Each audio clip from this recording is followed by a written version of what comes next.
Okay, so this project is a collaborative project, which means that all of the pieces will eventually fit together like a puzzle, and you won't know what you're drawing until everything's put together. So it's very important to pay close attention to the types of marks that exist on the little square that you get. You'll get one square, and then you'll get a much larger square of drawing paper. And when you flip the square over, there's a number on the back side.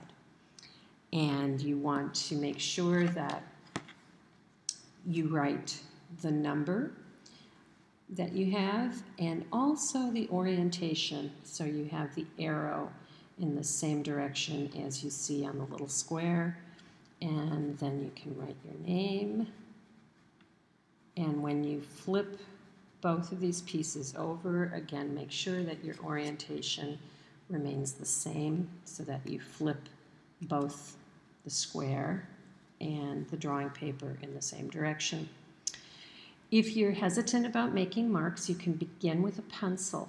And things that you want to do are pay close attention to the small square you receive and keep your eyes more on the small square even while you're drawing on the large sheet of paper.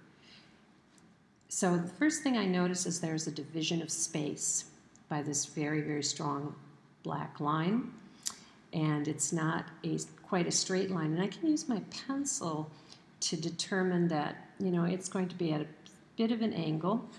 The other thing I can do is use my pencil and my fingertip. So I'm going to measure the distance of this white space and compare it. And what I notice is that this is not quite halfway. So if I find the halfway mark on my drawing paper, right about where I put that line is a good starting point. And then I'll notice the angle of this line. And I can use my pencil to lightly put it into place.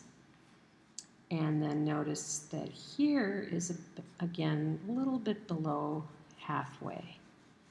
So I've got a good starting point. I'll have two markers, a fine tip and an extra fine tip. And I can use the edge of the marker when I have a darker line.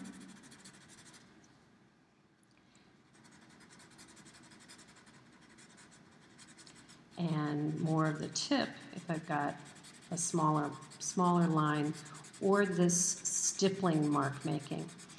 Stippling is a term that refers to basically making dots, irregular sorts of dots.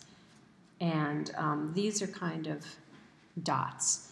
So I don't have to count every single one of them, but I'm going to find a starting point, and maybe I'll start off of this line. And again, if I keep my eyes here, I can follow with my pen as I draw. And if I feel like I need to do it in pencil first, if that's more comfortable, that's fine. And then I'll just go over with black marker. But because I don't recognize anything in this little black square, or this little drawing of a square, I'm going to try my best at recreating the texture. So mark making is a form of drawing, and mark making can create texture. Okay, and I'm just going to keep working at that for a while and come back and see the final results.